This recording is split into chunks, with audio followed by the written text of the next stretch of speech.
코로나19 사태를 틈타서 SNS 등의 이른바 가짜 뉴스가 확산되고 있습니다. 예, 특히 내용이나 형식이 갈수록 교묘해지는 데다 기성 언론들이 이를 확인도 하지 않고 인용해 보도하기도 하면서 가짜 뉴스가 더 기승을 부리고 있습니다. 네, 코로나19 관련된 가짜 뉴스 실태 이연아 기자와 함께 자세히 살펴보도록 하겠습니다. 이 기자. 네. 예, SNS를 통해서 퍼진 가짜 뉴스가 지금의 상황을 더 어렵고 더 혼란스럽게 만들고 있는 것 같습니다. 그렇습니다. 상당히 다양한 형태의 코로나19 관련 가짜 뉴스가 SNS를 통해서 빠른 속도로 퍼지고 있는데 특정 단체나 정부 기관을 사칭하는 것이 가장 큰 특징입니다. 먼저 최근 인터넷에 퍼진 서울의대 졸업생 단톡방에 올라온 내용, 이런 제목의 글이 있는데요. 보면은 이제 확진자 1,000명이 넘어가면 2주 후에 사망자가 급증하고 이미 선별진료소에서 감염되는 사례가 꽤 있다. 현황 분석까지 담겨 있습니다. 또 아스피린이나 타이레놀, 항생제, 그리고 진해 거담제 등을 비상량으로 준비할 것을 권고하고 있는데요. 하지만 확인 결과 이 서울의대 동문회는 작성자 실체를 확인할 수 없고 동문회 공식 입장도 아니다라고 밝혔습니다. 전문가들은요, 의료 문외한이 작성했을 가능성이 큰 전형적인 가짜 뉴스다라고 지적을 했는데요. 전문가 이야기 직접 들어보시겠습니다. 전형적으로 이게 보통 흔히 지라지라고 그러는데 사실이 좀 섞여 있고 약간의 가정이 좀 들어가 있어서 마치 있음직한 이야기를 만들어내는 그런 전형적인 모습이 아닌가 생각이 됩니다. 항생제랑 비스테로이드성 소염제 같은 경우는 부작용도 있을 수 있기 때문에 반드시 의사 선생님을 만나 뵙고 진료를 하신 다음에 처방을 받으시는 것이 좋겠고요. 예, 이렇게 의료진을 사칭하는 경우도 있고요. 아까 정부를 사칭하는 가짜뉴스도 있다고 하지 않았습니까? 특히 이 정부가 주관한 코로나19 관련 회의 내용이라는 게 인터넷에 떠돌았는데 이것 역시 허위라고요. 네, 지난달 27일에 기획재정부가 주관한 제약회사 사장들 회의 내용이라는 그 글이었는데요. 상당히 빠른 속도로 또 인터넷에 확산이 됐습니다.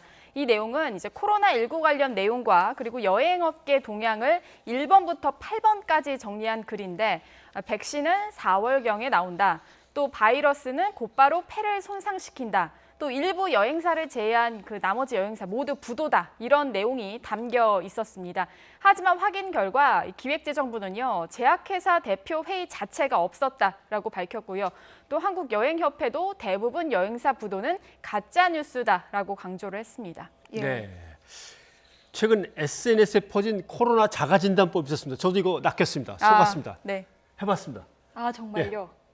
숨을 참다가 얼마까지 참고 나서 이상하면은 문제가 있다 그러는데 이 정도 갖고 이게 판단이 될까? 이거 가짜 뉴스인 거죠? 네, 이것도 이제 결과적으로는 가짜 뉴스로 나온 건데요. 그러니까 이른바 이제 코로나19 자가 진단법이었습니다. 내용인즉슨 숨을 깊게 들이신 후 10초 이상 참아 보고요. 기침이나 불편함, 답답함이 없다면 감염되지 않았다. 이런 내용이었는데요. 확인 결과 이 내용 역시 사실이 아니었습니다. 의학계에서는 이제 폐섬유화를 중증 폐렴 환자의 후유증 가운데 하나로 판단하고 있는데 전문가들은 이 코로나19 확진자 모두 폐렴 증세가 있는 것은 아니다라고 설명을 했습니다. 또 폐렴 증세가 있어도 폐섬유화가 증상 초기 나타나지 않거나 아예 없을 수도 있다는 겁니다. 따라서 이 폐섬유화 증상으로 코로나 감염 여부를 확인할 수 없고 이 글처럼 숨을 10초 이상 참는 것이 폐섬유화를 판단할 수도 없다는 것이 전문가들의 의견이었습니다. 예, 그리고 좀 불안감을 조장했던 게 바로 확진자들과 관련한 가짜 뉴스였는데요. 확진자가 어디를 갔다고 하더라, 확진자 신분이 어떻더라, 이런 뉴스가 불안감을 많이 조장했거든요. 어떤 것들이 있었습니까? 일단 1월 말에 SNS 단체 대화방을 통해서 나온 내용들은요. 이제 강원도 속초의 한 병원에 신종 코로나 환자 2명이 입원 중이니 가면 안 된다. 이런 내용이 퍼지면서 불안감이 고조가 됐는데 허위 사실이었고요. 정작 이 속초에서는 20일이 지난 후에야 첫 확진자가 나왔습니다. 또 지난주에는요, 초인종과 마스크가 이슈였는데요. 안경을 끼고 마스크를 착용한 여성 사진이 같이 단톡방에 돌고 있었습니다. 그러니까 SNS에 마스크를 나눠주러 왔다며 초인종을 누르고 다니는 사람들이 신천지 신도다, 이런 글이 올라온 건데요. 그러면서 더불어서 이제 위장 포교 활동을 하니까 절대 문을 열어주지 말란 당부의 말까지 적혀 있었습니다.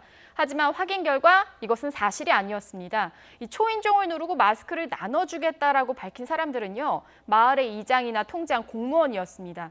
이 가짜 가짜 뉴스가 너무 빠른 속도로 확산을 하니까 예. 보다 못한 대구시가 해명 자료를 배포하기까지 했는데요. 예. 대구시가 이제 190만 장의 마스크를 시민들에게 제공하기 위해서 이렇게 공무원들이 직접 돌아다니는 거다라고 추가 설명까지 한 상황이었습니다. 예. 뭐 SNS야 개인들이 글을 뭐 임의로 막 올리니까 걸러지지 않는다고 하지만 기존 언론들이 보도하는 것들 중에도 가짜 뉴스가 있다는 거죠? 그렇습니다. 일단 뭐 이런 가짜 뉴스를 확인하지 않고 인터넷에 떠도는 소식이라면 이제 버젓이 기사화하는가 하면요. 또 허위 사실을 바탕으로 막연한 공포감이나 사회 갈등을 조장하는 기사도 본물을 이루고 있습니다. 일단 좀 지난 3일에 한 언론사가요. 우리 정부가 북한에 퍼졌다.